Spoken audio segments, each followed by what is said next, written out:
Bonjour Amélie de Montchalin. Bonjour. Bienvenue dans les 4V. On va essayer d'être le plus clair possible pour nos téléspectateurs au lendemain de cette présentation du budget par François Bayrou. Juste une question d'ensemble avant de rentrer dans le détail. Quand on dit 43,8 milliards d'euros à économiser, est-ce que c'est bien un budget d'austérité vu le contexte budgétaire et économique? Le mot a un sens. Non, je crois que c'est un budget de souveraineté et c'est un budget de liberté pour nous, Français, face à une situation où le risque, c'est que nous ne choisissions pas nous-mêmes comment nous reprenons en main notre destin, comment nous reprenons en main nos finances publiques. Et il n'est pas question d'austérité. Je pense que le Premier ministre a très bien montré hier le risque. Le risque, c'est que nous soyons écrasés par notre dette et le risque, c'est que nous ne soyons plus capables d'avoir les marges de manœuvre pour financer les priorités. Et dans les priorités des Français, il y a la sécurité. Il y a nos armées, il y a ce qui se passe dans nos gendarmeries. Il y a aussi des priorités sur la transition écologique. On voit des cyclones, des inondations partout. Comment on se protège? Il y a aussi l'avenir de nos enfants. Comment on forme mieux nos professeurs? Il y a aussi, évidemment, le financement du modèle social. Les Français veulent être rassurés sur le fait qu'aujourd'hui et demain, ils pourront être bien soignés. Voilà, sauf que mais pour ce faire que tout nous ça, voyons, c'est que le modèle qui est le nôtre aujourd'hui, il n'est pas soutenable. Il nous met en danger. Et donc, c'est d'abord un budget, comme je dis, de souveraineté. Comment on choisit par nous-mêmes et comment on ne se laisse pas aller à un risque qui soit celui où, parce qu'on n'ose pas dire les choses, parce qu'on n'ose pas dire les choses avec authenticité, sincérité aux Français, nous laissions filer ce déficit, nous laissions filer cette dette, et un jour, ce soit d'autres que nous qui décidions pour nous-mêmes. Alors, rentrons dans le détail. 3000 suppressions de postes d'abord pour l'État en 2026, non-remplacement d'un fonctionnaire sur 3 à partir de 2027. Quels métiers seront touchés très concrètement? On touche à l'enseignement, aux soignants? Alors, il y a plusieurs choses. D'abord, ce n'est pas un oukase, ce n'est pas une décision arbitraire. C'est le fruit de 8 ans de modernisation de nos services publics. Je vous donne un exemple, les services des impôts, dont je suis la ministre.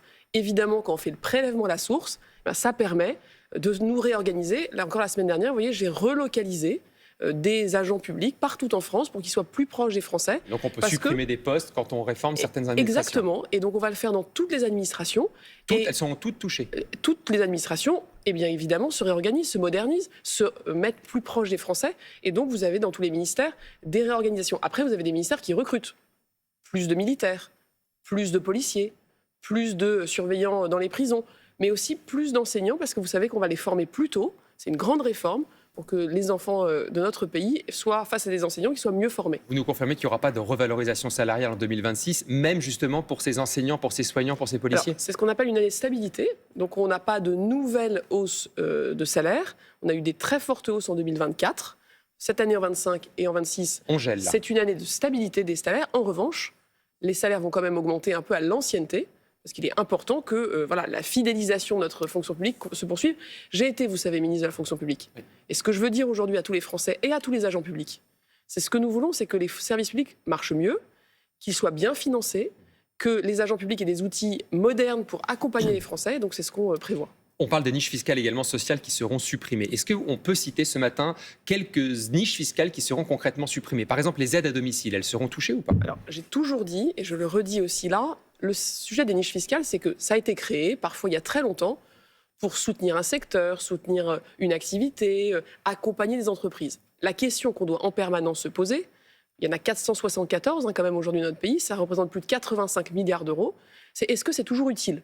Est-ce que c'est toujours adapté? Vous l'avez fait cette évaluation déjà? Et donc les parlementaires, la Cour des comptes, nous-mêmes, allons évidemment travailler très en détail pour n'avoir qu'à des gestes justes. J'ai toujours dit par exemple que sur les services à la personne, ce qui fonctionne et donc qui n'a pas besoin d'être réformé par définition, c'est ce qui concerne les gardes d'enfants, le soutien aux personnes âgées et dépendantes, le soutien aux personnes handicapées. Sur ce sujet-là, nous ne changerons pas. En revanche, il est utile qu'avec les parlementaires, on puisse travailler là aussi de manière précise. C'est de l'argent public, il faut qu'il soit bien utilisé. Les retraités, l'abattement de 10% sur les retraites qui va devenir donc forfaitaire avec un plafond de 2 000 €. En fait, c'est un tabou qui est en train de tomber tout de même. Les retraités qui étaient jusque-là relativement épargnés vont également être mis à contribution. Vous savez, on est dans un effort de la nation. Il n'y a pas de catégorie qui soit ni un bouc émissaire, ni inversement protégée de ce que toute la nation doit faire pour elle-même. Et donc, j'avais lancé ce débat il y a quelques semaines, de voir comment nous pouvions avoir là aussi une répartition juste de l'effort. Ce que nous proposons, c'est que les retraités les plus aisés fassent effectivement, au fond, une forme de solidarité envers les retraités de la classe moyenne et plus modeste, et que donc l'abattement, qui était de 10% jusqu'à 4 400 € devienne un abattement de 2 000 € par personne. Quand vous êtes un couple, ça veut dire 4 000 € comparé à 4 400 €. Vous voyez que c'est une réforme de justice et de simplicité et qui bénéficiera aux retraités de la classe moyenne et modeste. Une contribution également sur les plus hauts revenus, ça veut dire quoi? C'est une nouvelle tranche d'impôt pour ceux qui sont très favorisés? Comment ça va se concrétiser? En fait, ce n'est pas une nouvelle tranche d'impôt, ce n'est pas ce qu'on cherche à faire. On cherche d'abord à faire en sorte que les montages, parfois avec des holdings, parfois des montages complexes, n'évitent pas l'impôt, ne contournent pas l'impôt. Et donc, il y a eu l'année dernière, le gouvernement de Michel Barnier avait proposé une mesure, une contribution sur les hauts revenus. Le Premier ministre souhaite la maintenir. C'est un arbitrage de sa part. Donc, elle est reconduite, la même que l'année dernière. Et il a annoncé aussi que nous allons continuer à travailler sur toute la suroptimisation, notamment des holdings, parce que c'est ça qu'on veut, s'assurer que les Français payent l'impôt qui existe. Et une partie de la gauche demande également que vous touchiez, pourquoi pas, aux dividendes, aux stock options. C'est une option qui est sur la table? Vous savez, tous les débats vont être sur la table par définition. Vous savez, on est le 15 juillet et vous savez que le budget n'est présenté qu'en octobre. Rien n'est figé. Mais j'ai plusieurs boussoles à dire. On ne va pas toucher au livret A, à l'assurance vie, à l'épargne des Français qui nous regardent, qui pour l'immense majorité d'entre eux, ils ne sont pas, à mon avis, ceux sur lesquels nous devrions faire peser des efforts. Ils vont en faire par ailleurs beaucoup d'autres. La deuxième chose, c'est que nous devons rester un pays attractif. Nous devons continuer à ce que nos entreprises puissent investir. Je le répète, un pays avec une croissance plus forte, c'est aussi un pays qui finance mieux ses services publics, qui finance mieux sa protection sociale. Donc s'il y a des ajustements, on peut les regarder. Par définition, le débat parlementaire, il va commencer au mois de septembre. Mais là aussi, ils ont les choses claires devant nous. Soutenir les entreprises, soutenir l'attractivité et ne pas toucher à l'épargne des Français. Amélie de Montchalin, venons-en à ces jours fériés qui proposent d'être supprimés. Lundi de Pâques 8 mai, a dit le Premier ministre, tollé dans toutes les oppositions. Est-ce que c'est une mesure définitive qui peut encore être bougée? Peut-être un jour et pas les deux? Déjà, il faut aussi dire la vérité. C'était l'objectif du Premier ministre hier. Nous travaillons 1607 heures par an dans notre pays. C'est ça qui est la loi, la règle. Et à la fin, quand on regarde le nombre d'heures travaillées par habitant, c'est 100 heures de moins par an en France par rapport à l'Allemagne. Donc on a quand même devant nous, on voit bien, un enjeu de travailler plus nombreux et travailler tous un peu plus. Pourquoi?